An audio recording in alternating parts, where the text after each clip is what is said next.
Assalamualaikum warahmatullahi wabarakatuh. Halo semuanya, bertemu dengan saya Kia di Pocis. Kali ini topik yang akan saya bawakan yaitu tentang bullying. Yang dimana sekarang bullying itu sudah banyak ya kasus-kasusnya. Nah, untuk membahas lebih lanjut lagi, saya bersama dengan narasumbernya yaitu ayah saya sendiri. Halo semua. Ya, akan membahas tentang bullying ini. Mari kita simak penjelasannya. Ayah, apa sih bullying itu? Terima kasih kakak atas kesempatannya di Pocis kali ini. Ayah sangat senang dan bahagia bisa hadir di Pocis kali ini kalau membahas terkait dengan bullying gitu ya. Bullying itu satu tindakan gitu ya, tindakan yang mengintimidasi, kemudian menyakiti orang lain dengan dilakukan secara sengaja dan berulang-ulang seperti itu. Nah, itu bagian dari bullying atau merugikan orang lain secara sengaja dan juga berulang-ulang. Nah, kurang lebih pengertian sederhana dari bullying seperti itu. Itu yang ayah pahami ya. Nah, mungkin nanti pada keseharian di sekolah atau mungkin di manapun kakak Kia punya pengalaman terkait dengan bullying, nanti bisa dijelaskan atau kita bisa saling ngobrol nanti. Iya. Oke. Nah, oke. Di mana sih biasanya bullying itu terjadi? Bullying itu sebenarnya kalau tempat terjadinya di mana, ya bisa terjadi di mana saja gitu.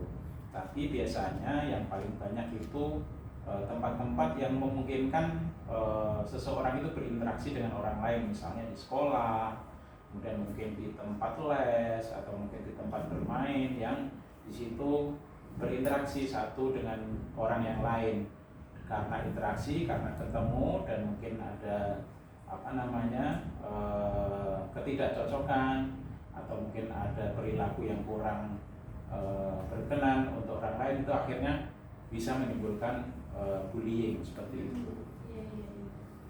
Oh, jadi intinya pokoknya kita sudah saling mengenal gitu lah ya? Iya, tentu biasanya bullying itu kan satu dengan yang lain itu sudah mengenal gitu kan. Kan rasanya lucu ya kalau misalnya nggak kenal dengan seseorang tiba-tiba ketemu langsung mengejek. Kayaknya kan nggak mungkin gitu ya. Kamu siapa kan nggak ini. Tapi kalau orang yang sudah saling mengenal justru biasanya nanti karena ada interaksi, mungkin ada ketidakcocokan, itu akhirnya timbullah bullying tadi.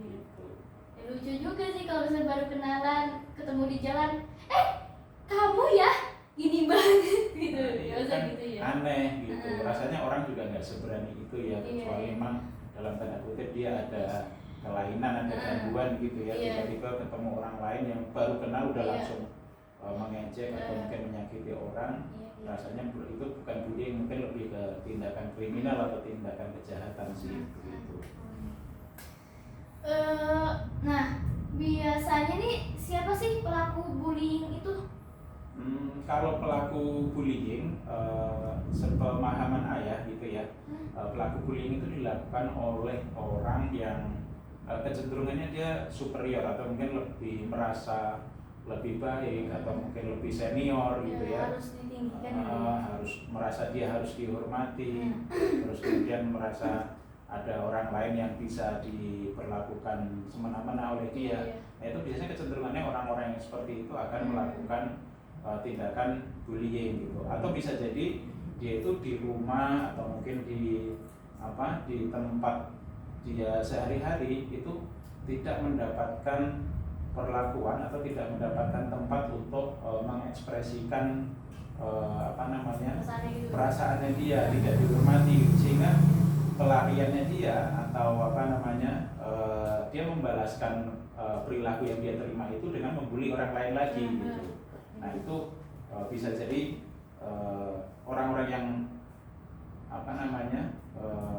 mendapatkan perlakuan seperti itu atau menerima kondisi seperti itu, dia akan cenderung melakukan bullying seperti itu. Jadi dia tuh kayak ingin melampiaskannya, tapi karena di rumah atau di tempat dia sehari-hari dia nggak dibegitukan, maksudnya nggak dibiarkan untuk mengekspresikan gitu kan. Iya, betul. Jadi mengekspresikannya atau enggak melampiaskannya ke orang lain dengan cara membuli. Betul, seperti itu kakak. Tapi mengapa sih pelaku-pelaku tadi itu membuli gitu?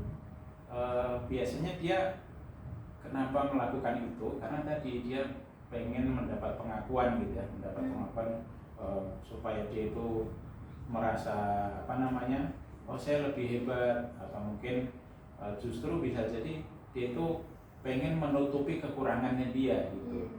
Nah karena dia mungkin ada yang kurang di sisi yang lain, dia menutupinya dengan cara-cara yang dalam tanda kutip negatif, melakukan bullying tadi gitu. Nah kecenderungannya justru orang-orang yang melakukan bullying tadi memang sudah punya sifat dasar itu mungkin dia sombong, terus kemudian apa namanya kekurangan di beberapa hal sehingga dia menutupi dengan melakukan bullying tadi gitu. Itu kan. Tapi ini apa sih dampak negatif dari bullying itu?